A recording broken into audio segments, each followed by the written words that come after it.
It's heavy.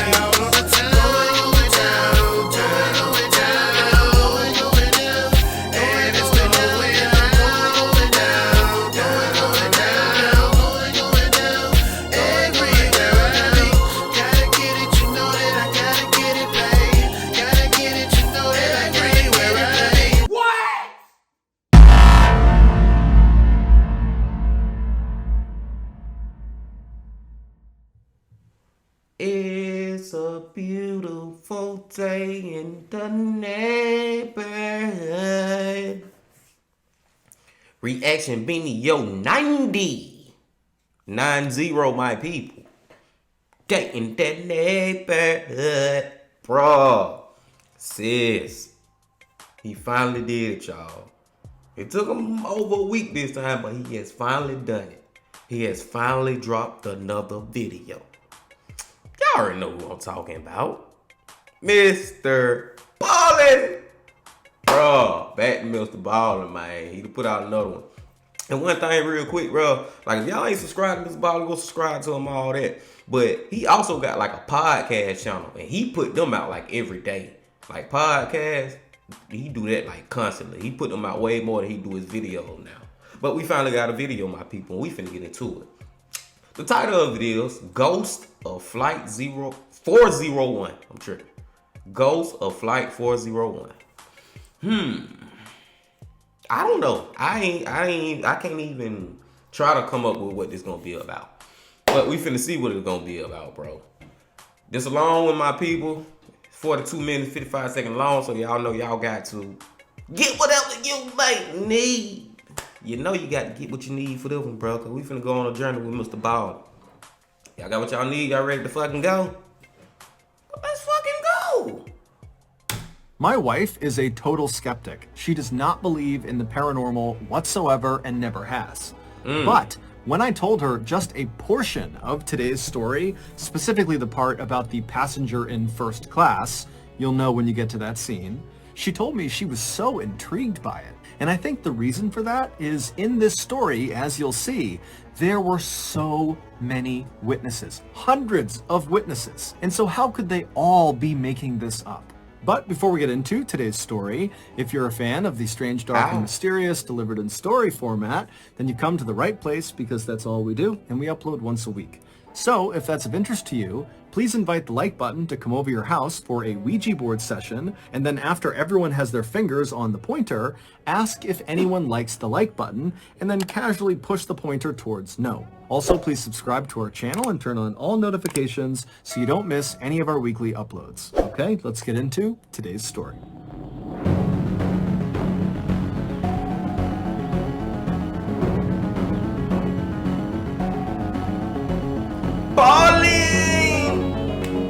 Flight 401.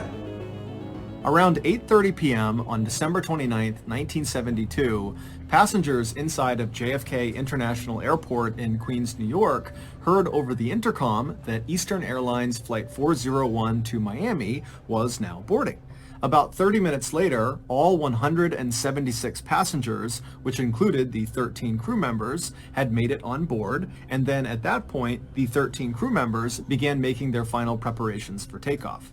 Flight 401 was a very expensive and recently introduced model of plane by Eastern Airlines called the Lockheed L-1011 TriStar, and it was both unbelievably technologically advanced and unbelievably enormous. It sat up to 400 passengers, which meant instead of having 4 seats to a row like you would expect inside of a passenger jet, the L-1011s had 8 seats per row, and they had 2 levels. There was the main level, which was the main cabin where all the passengers were, and then there was a second level, a lower level, that was only accessible via 2 small elevators that could barely fit 1 person inside of them in the back of the aircraft.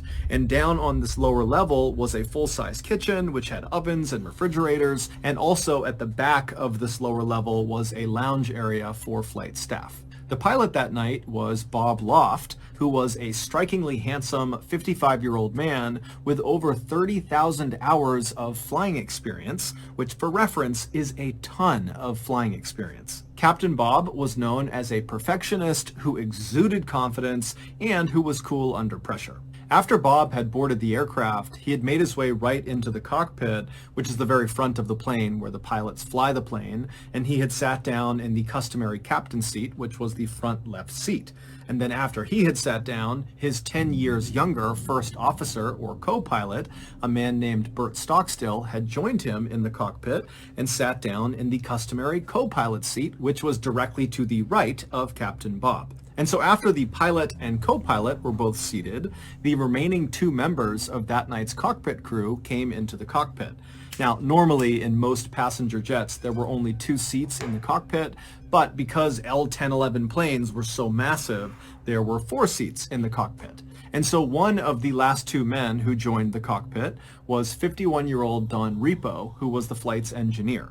And despite him being this big, strong ox of a man, he was actually known as being fairly soft-spoken and very approachable.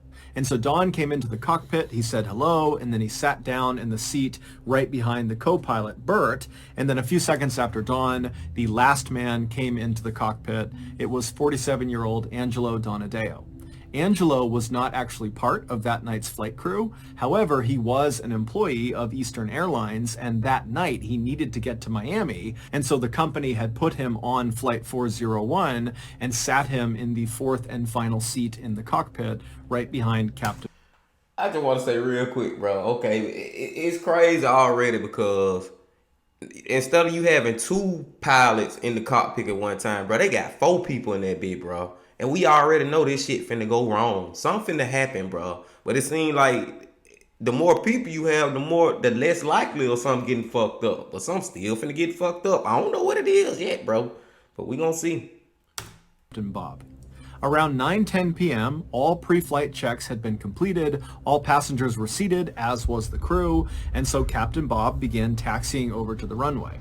10 minutes later, at 9:20 p.m., Captain Bob pushed the throttles forward, and the plane began to take off. A few minutes later, and Flight 401 was airborne up in the night sky over New York, headed south towards Miami. For the next 2 hours, this flight was completely normal.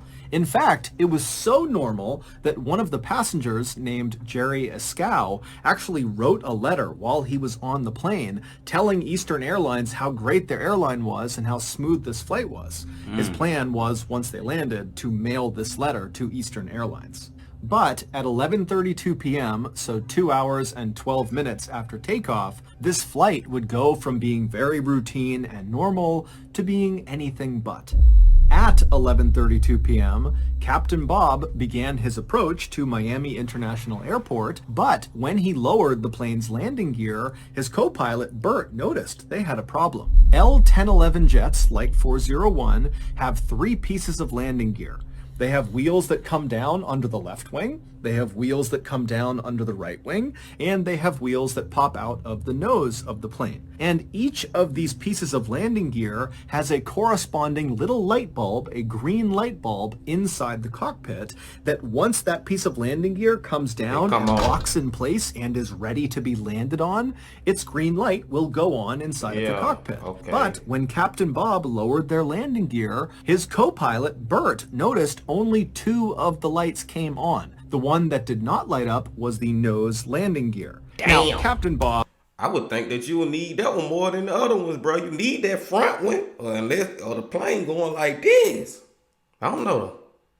And the other men in the cockpit, when they saw this issue, they immediately assumed it had to be the light bulb itself that was faulty, not the actual nose landing gear, because this plane was brand new, it had been checked before they left, so the likelihood of the nose landing gear being faulty was incredibly slim. And so Captain Bob, while maintaining his approach towards Miami International, he retracted the landing gear, and then once it had come back into the plane, he just lowered it again, thinking this time all 3 lights would come on. But once again, once the landing gear was deployed the second time, still the nose landing gear light did not come on.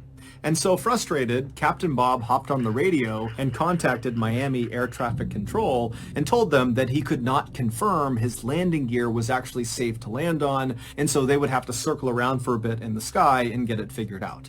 And so Miami Air Traffic Control acknowledged what Captain Bob said and then directed Captain Bob to fly out over the nearby Everglades, which is a massive wetlands area in Florida, and to stay out over the Everglades away from other traffic until they fix the problem. Hey, and real quick too, bro. I'm glad that Captain Bob was smart enough to not trust them other ones who were talking about, oh, the landing gear had to come out, even though the light ain't come on. It's just a malfunction with the light. Hell no, we can't take that risk, bro. Unless one of y'all can go out there and look under that plane and tell me that them wheels out. Nah, we gonna keep that bitch in the air till we figure something out. Hey, shout out to Captain Bob for that, man. Let's go. And so once Flight 401 was out over the Everglades flying in a circular pattern, Captain Bob and his co-pilot set the plane to autopilot so that it would maintain a constant altitude of 2,000 feet and a constant speed of 200 miles per hour. And so once the plane was all set, Captain Bob and his co-pilot Bert began fiddling with this front nose gear indicator light bulb, which they were convinced was faulty. And so they started by pressing on the light, and when that didn't work, they began twisting it, and when that didn't work, they actually pulled the light bulb off the panel and kind of blew the dirt and grime off of it, and then they jammed it back into the panel. But as soon as they did, not only did it not go back on, but they realized they had put it in sideways, and so they couldn't actually get it out again. And so now they're thinking, this light's not going to go on at all. We need to find another way to make sure the nose landing gear has come down. Exactly. And so Captain Bob at this point is totally frustrated, and so he turns around and he looks at Don Repo, the flight engineer who's sitting right behind the co-pilot, and he tells Don to go down into the hellhole and directly inspect the front landing gear himself. So the hellhole is a space right below the cockpit, and the way you get to it is through a trap door in the floor in the center of the cockpit. And then once down in the hellhole, there is this window that looks straight towards the front of the aircraft where you could look out and actually see the front landing gear, and you could make sure it was down or not. And so Don Repo, he gets out of his seat and he opens up the hellhole trap door and he makes his way down below. Meanwhile, 2,000 feet below Flight 401, a 43-year-old man named Robert Marquise, along with a friend of his, were looking for frogs in the Everglades, riding around on Robert's airboat. An airboat is a flat-bottomed boat with this huge fan on the back of it that propels it forward. It's popular in the Everglades because the water depth is so shallow. At points in the Everglades, the water's only a couple of inches deep. And so all around these two guys, it is totally pitch black out. There are no buildings or people for miles and miles and miles. Their only light source is Robert's headlamp. And so at some point, Robert turns off the airboat, and he and his friend are just standing in the middle of it, kind of scanning around on either side. And all around them, they can hear the sound of alligators growling and snakes and frogs moving about the tall grass. And as they're just kind of silently looking around them, out of the corner of Robert's eye, he sees something. And so he looks up right as he sees this huge orange and yellow flash that kind of came out of the ground roughly 5 miles away from where they were. And basically, as soon as Robert saw it, this flash dissipated and it was just totally gone. And so he... Bro, what is that flash? Please don't tell me that's the plane that blew up or some shit. What the fuck? Turned to his friend who had not seen this flash, and Robert said, hey, let's go investigate. Let's see what that was. And so Robert fired up his boat again, and he began flying across the Everglades straight in the direction of where he saw this flash. And after 15 minutes of cruising at 40 miles per hour across this dark expanse, they reached the area where this flash had been, and Robert and his friend, they just could not believe what they were looking at. About 20 minutes earlier, back up inside of Flight 401, when Captain Bob turned around in his seat to tell the flight engineer, Don Repo, to go down into the hellhole, it's believed that Captain Bob nudged the steering wheel with his leg. And this little nudge was enough to disengage the plane's autopilot, which sent the plane into a gradual descent. But nobody noticed. Because, one, it was totally pitch black outside, the Everglades below them, there's no lights, there's nothing, and there was no moon that night, and so when they're looking out the window, there would have been no visual cues that they were going down, up, or anything. It just would have looked like a total void outside. And 2, the descent they were now suddenly in was so gradual, it would not have felt like they were tumbling out of the sky. It would have felt like they were Like just just cruising going as straight. expected. And 3, all of the men in the cockpit were completely fixated on this light bulb problem. In fact, they were so fixated that when an alarm went off inside of the cockpit telling them they had dipped below their intended altitude of 2,000 feet, they were now going down, nobody noticed. Although, to their credit, this alarm only sounded once and it wasn't that loud. And so not long after Don Repo had gone down into the hellhole, the plane crashed into the Everglades. No one on board Flight 401, from the cockpit crew to the passengers to the other flight staff, had any idea they were in an emergency until they hit the ground. And when they hit the ground, the plane exploded, and that was what Robert Marquis saw when he looked up and saw that yellow and orange flash. And so Robert and his friend, they speed over to the crash site, and when they get there, they are the first ones there. And even though they're looking out and they can hear the sound of all these people screaming and crying and moaning. My God, bro. Damn, I ain't think about that part, bro. That's a fucked up scene to go to, man. Hearing all these folks, like, fucked up, screaming and hollering and just begging for their life. They hurt. They in a fucking plane crash that they didn't see coming. Everybody chilling, bro. The whole plane chilling, bro. Don't nobody know this bitch going down. So, this fucked up. And we ain't even got to the juicy part yet. Let's go, Mr. Ballen. They can't see anything because the fire from this huge explosion was already out because the swampy wetlands had pretty much immediately extinguished it. And even though the plane had crashed into the ground at over 200 miles per hour, it had not struck the ground at a very steep angle because basically the plane was in this gradual descent pattern and just kind of coasted until it hit the ground. And so that, combined with the soft, muddy ground of the Everglades, meant that the impact of the plane hitting the ground was not nearly as violent as other plane crashes were. And that ultimately saved lives. In fact, dozens of passengers survived the initial impact with the ground. But many of them were left with these horrible injuries, or they were trapped within the wreckage, or both. When Robert and his friend arrived at the edge of the crash scene, Robert lifted up his headlamp and began to scan, and he saw all these body parts sticking out of the ground, and then his light rested on the first survivor he saw, and it was this man whose clothes had been completely burned off from the explosion. All he had on was just a little bit of his socks on both ankles, and this man was still strapped into the seat that he had been on the plane, and when the plane had broken up, his seat had fallen forward into the mud, pinning this man's upper body and most of his face under several inches of water. And so as Robert had scanned over with his light had hit this man's face, and he had looked up and pleaded with Robert and his friend to come get him before he drowned. And so Robert and his friend, they jumped off their boat and ran over to this guy and pulled the chair up and out of the water, saving this guy's life.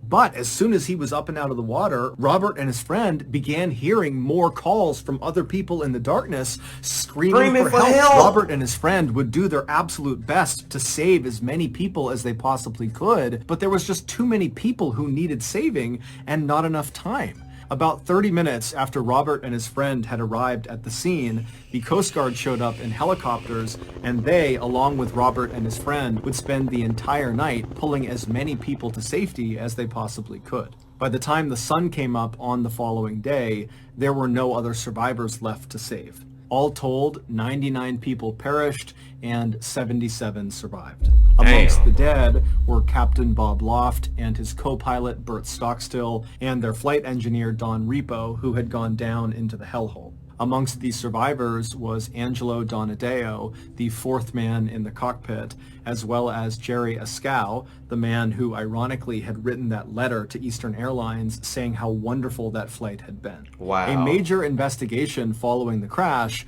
would confirm that the reason Flight 401 went down was because of a number of factors, most notably human error. The investigation would also confirm that the nose landing gear was working perfectly fine. Oh, the light man. bulb not coming on was a result of the light bulb being burned out. Oh, Following man. the investigation, Eastern Airlines would make every effort to compensate both the survivors of the crash and also families of those who were killed in the crash. Eastern Airlines would also make major changes to their training for their pilots and co-pilots and anybody that was ever going to be in the cockpit to ensure this type of disaster never happened again. But this was not the end of the story for Flight 401. Before we get to the next part, bro, I gotta say, hey man, I cannot blame. Like, it's still shout out to Calvin Bob, bro, because if that light ain't come on, bro, and y'all didn't know for sure that landing gear came down, I can't blame him for still staying in the air, bro, till they got some kind of confirmation. Damn, bro, 99 people.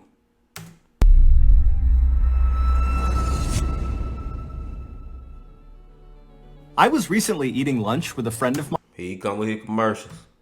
Hold up. This baller gotta make that money. Honey. Look out.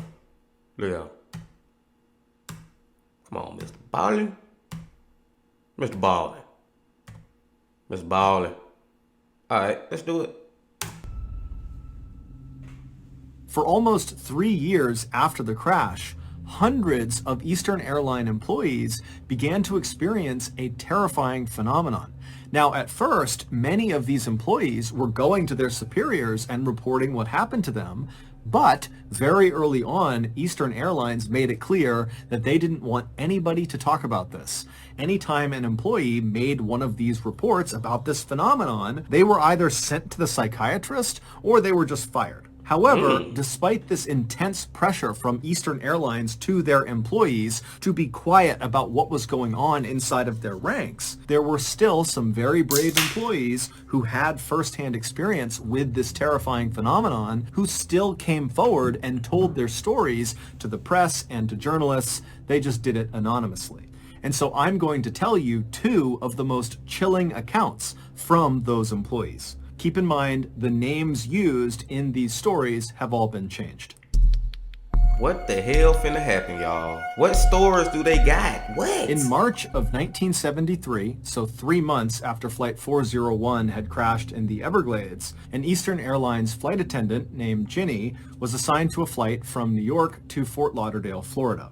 Working with her on this flight was her very close friend and fellow flight attendant, a woman named Denise. Neither of these 2 women were on Flight 401 when it crashed. The plane these 2 women would be working on their flight to Florida was called number 318 by Eastern Airlines, and it was an L-1011, just like Flight 401 had been.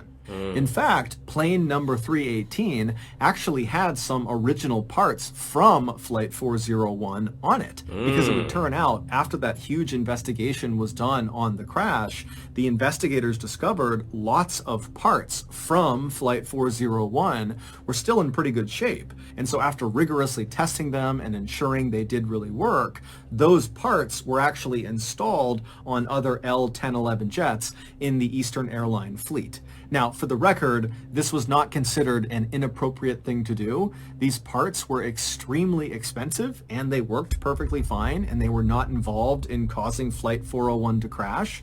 And so no one batted an eye when Eastern Airlines put these parts on their other planes. So Ginny and Denise, along with several other Eastern Airlines flight attendants, board plane number 318, and after takeoff, the flight attendants began going through the very long and drawn-out process of getting food and drink for the nearly 200 people on board the flight. And so the way the flight attendants divvied up the work is they would have some of the attendants on the main level of the plane in the cabin taking orders from all the passengers, and then the other flight attendants would be down on the lower level, the second level of the plane where the kitchen was, preparing all the food and drinks. And so at some point during this process, Denise, who was up on the main level helping with taking orders, realized she didn't have anything to do. She had taken all the orders she could, and so she decided she would head down to the second level, to the kitchen, where her good friend Ginny was, to see if she could help her. But ironically, as Denise got in the elevator in the back of the plane and began heading down to the second level,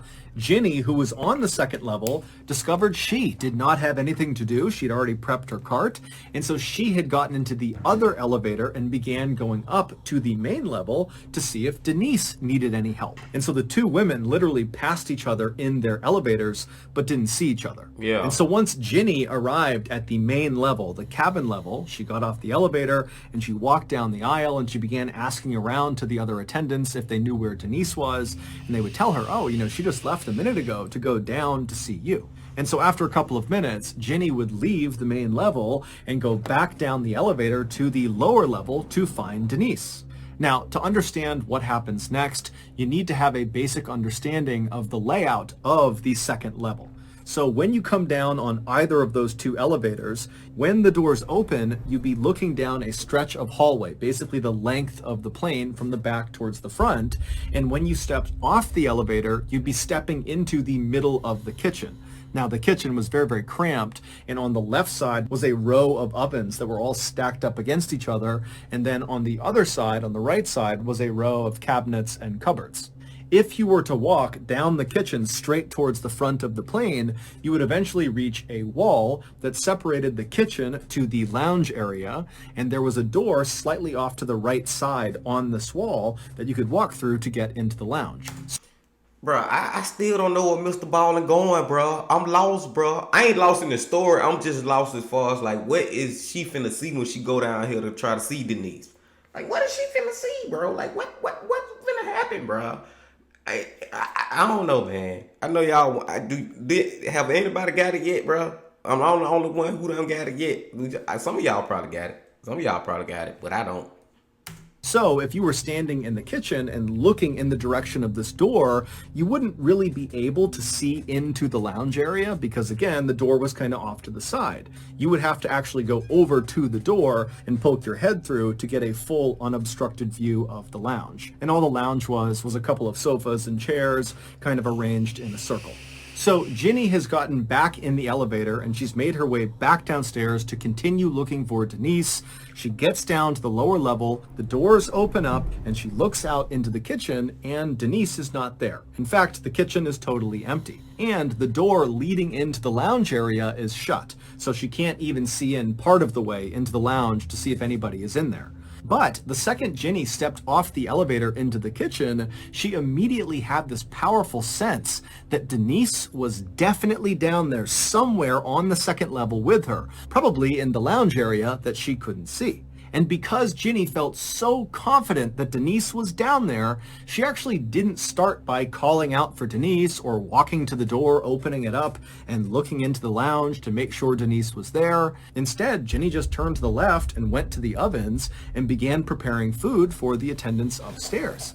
And as she's making these plates of food, Ginny would periodically look over at the closed door leading into the lounge, kind of expecting it to open up at any point and see Denise walk out. Yeah. But after a couple of minutes, no one had opened the door from the lounge, and Ginny was thinking to herself, I'm making quite a bit of noise over here. If anybody was down here, wouldn't they come out of the lounge and just see who it was? And because Ginny, again, had this really intense feeling that she was not alone down there, she began to think, wait a minute, is Denise playing a practical joke on me? Is she hiding in the lounge? Or is she hiding in one of the cabinets on the right side here, and she's going to jump out and grab me? And so the second Ginny began thinking about that, she became... I don't know now. That's far-fetched. I wouldn't be thinking that. But I get where she's coming from, but I don't know about that. Became really paranoid, and so as she's making this food, she's pretty much constantly looking over at the door or kind of scanning behind her, waiting for Denise to launch out and scare her. But again, after several more minutes, Ginny didn't see anybody come out of the lounge and none of the cabinet doors opened up. It was just her down there. However, the longer she stayed down there, the stronger that feeling got that someone was in the room with her. And so now she can't even make her food. She's completely turned around, just scanning all around the kitchen, really at this point hoping Denise jumps out to scare her. And when Denise didn't do that, Ginny just began walking over to the door that would lead into the lounge. And so when she reached the door, her heart was racing like mad. She reached down to the handle, she turned it, she pushed it open, and she poked her head in real quick, and there was no one in the lounge. What the But fuck? immediately, the second her head was in that room, that feeling that someone was down there with her spiked, and she got chills all over her body. And she ran into the back of the lounge and looked behind all of the chairs and sofas, praying at this point that Denise was going to be down there. But after looking all over the back of the lounge, there was no one there. And so finally, Ginny turns around and she's totally racked with fear. Because now she's on the very far end of the lounge. There's no one in the lounge. She knows there's no one in the kitchen. And here she is still getting that sensation that she was not alone down there. But she has to go all the way back across the lounge, through that door, into the kitchen to get back to the elevator so she can escape. And so Ginny almost instinctively moved immediately to the left side of the lounge and put her back up against the wall to make sure no one could be behind her. And then she began slowly inching her way along the left wall towards the door that was now open that would lead back into the kitchen. And as she's slowly shimmying along, her view of the kitchen is getting bigger and bigger and bigger. And the whole time she's thinking, I'm going to see someone in the kitchen because this sensation that someone is down here with me is not going away. But when she finally gets to the door and crosses into the kitchen, there's still no one there. And so she makes a run at that point to the elevator. She starts hitting the button. And as she's hitting the button, she's turning around and she has that awful feeling that someone's right behind her. And then finally the car comes down. She hops inside the elevator. She shuts the doors. She hits the button and she begins going back up. Bro, I'm still fucking lost, y'all. I still don't know what the fuck. Where is Denise, bro? And then, bro, we do got like a extra sixth sense or whatever, sixth sense or whatever you want to call it, bro. Like, yeah, you can feel when somebody in your presence, bro. Like, as humans, bro, we just can feel that shit when we think we by ourselves, we can tell if somebody else around us. So I don't think she tripping like that. I don't think she tripping. But where's Denise? When the elevator cart got back to the main level and the doors opened again, Ginny almost knocked over the flight attendant that was standing right outside of it, a woman named Mildred. And after Mildred and Ginny kind of regained their balance, they both looked at each other, and Mildred could see very clearly that Ginny looked horrible. She was totally pale, she was sweating, and so Mildred said, Ginny, are you okay? What's going on? And Ginny would just say, I don't know. I can't tell you what's going on. I don't know. But Mildred, instead of asking follow-up questions, just said, Ginny, you need to come with me. And so Ginny would follow Mildred, who led them back around behind the elevators to the space in the back of the plane, kind of out of view of the passengers. And there, Ginny would find Denise. And Denise looked pale as a ghost. She was sweating and looked totally shaken up. What the fuck? It would turn out when Ginny left the lower level for the first time to come up to the main level to look for Denise, and then learned that Denise was not up there, that Denise had actually gone down to look for Ginny. In those few minutes that Ginny was up on the main level before she went back down again to continue looking for Denise, Denise was on the lower level. And Denise would say when she got off the elevator into the kitchen, there was no one down there, but immediately she believed Ginny had to be down there because of the strong sense that she was not alone down there. What the fuck? However, when she opened up the door to look into the lounge, she didn't see anyone, and it totally spooked her. She shut the door, she ran back to the elevators, and she went back upstairs. And as she was going up in her elevator car, who, once again, passed her in the other elevator car? Ginny. And so once again, the two women did not see each other. And so these two women, who had never experienced anything like this before in their lives, had nearly identical experiences, totally independent of each other, just a couple of minutes apart in the exact same space. It was just too many coincidences for them to totally write it off. And so that was a big reason why they felt like they had to come forward with their information. Hey man, same fucking story, bro. Both of them telling that same story, bro. And it's crazy, bro, because hey, I'm a believer in ghosts and spirits, bro. I am, because I had that experience myself. But the reason I keep saying same story, bro, because it just wasn't me. My partner, my homeboy, both of us experienced the same shit at the same time, bro. That's how I know I wasn't tripping, man. Let's go. First class. 1 month later, plane number 318, the same plane that Ginny and Denise had had their frightening experiences on, was at Newark Liberty International Airport in New Jersey, undergoing pre-flight checks from its crew before its flight to Miami that morning. After most of the checks were done, the passengers were allowed to board the plane, and then after it seemed like most of the passengers had arrived and taken their seats, the senior flight attendant, whose name was Sis, began counting the people on board the plane to make sure they had everyone. And after counting up and down the rows, she realized their head count was off by 1. They had one too many people. And so when Sis began recounting, she actually quickly identified the discrepancy. Sis was standing in first class in the aisle, and as she was counting down the left side of first class passengers, she noticed there was an Eastern Airlines captain seated in one of the seats. And so immediately Sis thought, oh, okay, I don't recognize this person, but since he's in uniform, he must be deadheading. Deadheading is a fairly common practice for airline employees where if they need to be on a particular flight but are not physically at the origin airport, they will just hop on another company flight that happens to be going to the airport they need to go to. And at least in the 1970s, it was not uncommon for employees not necessarily to tell the flight staff until they were literally on the plane, because these employees would just check the manifest, see if there were openings, and then climb on board. And so Sis assumed that was exactly what this man had done, and that was why he was unaccounted for, and it was why they had this extra person. And so she just needed to get his name to account for him. And so Sis turned and took a couple of steps until she was right in front of this guy, who was still just seated looking straight ahead, and Sis introduced herself and asked him if he was deadheading. But the captain just continued to stare straight ahead and didn't even seem to register that Sis was talking to him, despite the fact that Sis was right on top of him and speaking very, very It sounded crazy now.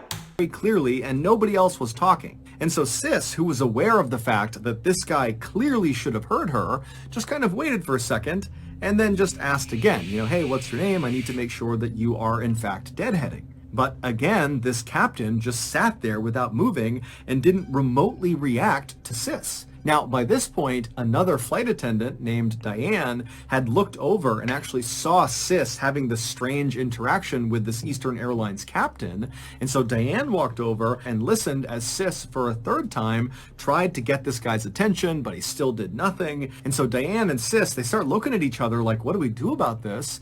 And at some point, Sis just says, okay, I'm going to go tell the captain, he can deal with this. And so Diane stayed in the aisle next to this silent seated captain while Sis turned and walked towards the cockpit, and she told the captain, whose name was George. And so George, he leaves the cockpit with Sis by his side, and they start walking down the aisle back towards where this guy was and where Diane was. And by the time they get there, 6 other passengers kind of in the general vicinity had noticed something strange was going on. And so they were all kind of turned around in their seats, looking at this captain who was sitting there, and Diane and Sis and George kind of waiting to see what was going to happen. And so George and Sis, they walk right up alongside Diane and this seated silent captain, and George immediately crouched down to get a good look at this guy's face, because again, this captain is just looking straight ahead with a hat on, and so no one had really looked at him yet. And so George kneels down and he sees this guy's face for the first time, and he falls over and goes, oh my God, that's Bob Loft. The same Bob Loft who had died on Flight 401, the captain of Flight 401. George had known Bob really well and knew exactly what Bob looked like. But before Bob, Sis, Diane, or the 6 other passengers that were all watching could do anything, the seated, silent captain that looked exactly like Bob Loft vanished into thin air right in front. Cut it out, MrBallen. Cut it out. Cut it out. Bro. And bro, I can't even say this shit fake because, this shit Trump, when I said me and my homeboy seen some shit, bro, all these people telling the same story, they go back to what he said from the beginning, bro. All these people saying they seen this shit, bro. This shit real, bro. Of all of them. And immediately, these 6 passengers on board the flight that saw this happen became hysterical. They could not understand what they had just seen. People are screaming and crying, and George, Diane, and Sis, they were very shaken at what they saw, but they knew they were in charge of this flight. And so they tried to calm down the passengers, but then very quickly, they organized a search of the plane because they're telling themselves, no one can just disappear into thin air. This guy has to be somewhere on the plane. And so for over an hour, the passengers were told to stay in their seats and were told to stay calm while the flight crew searched every crevice, every nook and cranny of this flight to see if they could find this guy.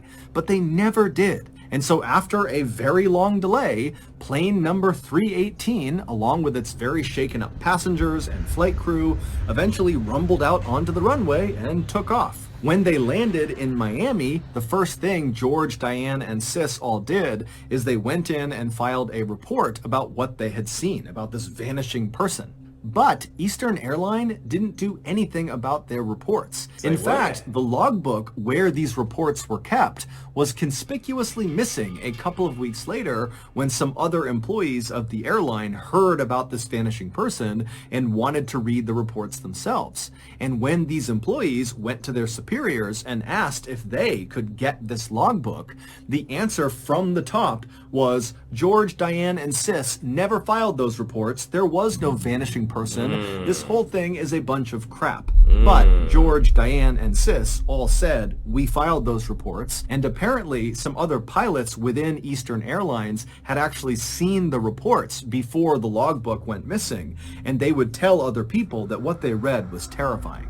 Over the next 2 years, there would be an astounding number of other totally unexplainable events that took place on other planes within Eastern Airlines' fleet. However, the strange events only occurred on L-1011 jets that had parts on them from the crashed Flight 401.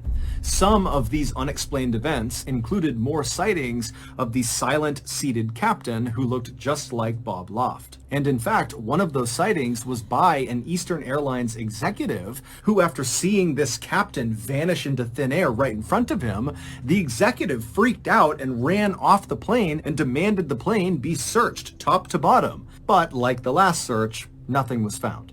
On another occasion, the catering company that loaded food directly into the second level of these L-1011s, basically right into the kitchen, one of their staff spotted a man wandering around the lower level that looked just like Don Repo, the flight engineer from the doomed Flight 401. And when this staff member spoke to this man who looked like Don Repo turned towards him and then vanished into thin air. The catering company was so scared when this happened that they refused to go back into the plane, and it caused a massive delay. On another flight, on board plane number 318, the pilot and co-pilot began hearing banging coming from the hellhole, and when the pilot got up and opened up the hellhole and went down below and shined his light, he didn't see anything. But when he went to climb back up into the cockpit, he looked up, and standing in the cockpit was once again Don Repo looking straight down at him, who then promptly vanished right in front of him. On another flight, a female passenger... Bruh, these too many goddamn reports, bruh. This nigga, MrBallen, keep on saying, on another flight, on another flight, on another flight. Bruh! All these people are not lying, bruh. This shit real, bro. And coach, who had been quiet the entire flight, suddenly began screaming hysterically.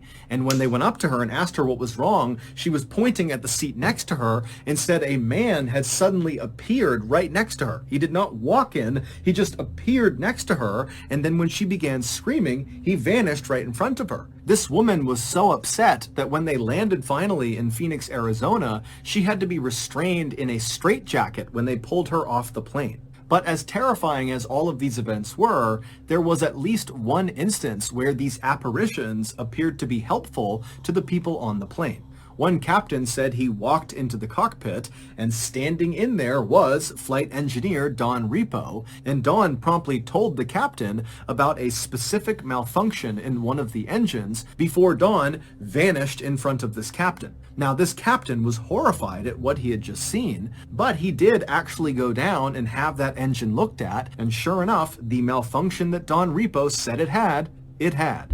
Then finally, in 1974, all of these strange events just came to an abrupt stop. Now, no one knows exactly why, but in 1974, Eastern Airlines, despite telling the world they didn't believe any of the reports of these strange happenings on their planes, despite that year, they went into every single one of their L-1011 jets, and they removed any parts that had been placed on them from the crashed Flight 401. Despite the fact none of those parts were faulty. They were removing perfectly good parts, and they never gave a reason. And after they did that, all the sightings just stopped. So that's going to do it. If you got something out of today's episode and you haven't... Yeah, he said if I got something out of the episode, but I got too much out of it. God damn. But like I said, man, if all them people, bro, claiming that they see this shit, bro, it had to be something. Then for them to take the parts out and then people just stop saying that they seeing it now. You know what I'm saying, bro? Them parts, bro, them bitches were hunted, bro. Like, I really believe in, like, the paranormal as far as, like, ghosts and shit. Because, like I said, I had an encounter. And for all these people that say they got this same type encounter that seen Dunn and Bob, bro, shit, I believe this shit might be real, bro. But I can't say some people would sit up there and lie about shit, just trying to ride the wave of what other people saying, trying to, you know what I'm saying? When somebody starts a rumor, now somebody else want to make the rumor even more. They want to chime in on the rumor and want to say they seen it. So I ain't saying everybody telling the truth, but bro, the one that got me was when them six people seen this man. 6? Oh yeah, shit real, bro. Goddamn, MrBallen. Good to have you back on the Bean channel. Glad y'all came back and fuck with me, bro. I'm gonna let y'all go now. But before I let y'all go now, know what I gotta say? The Bean, baby! Ledge.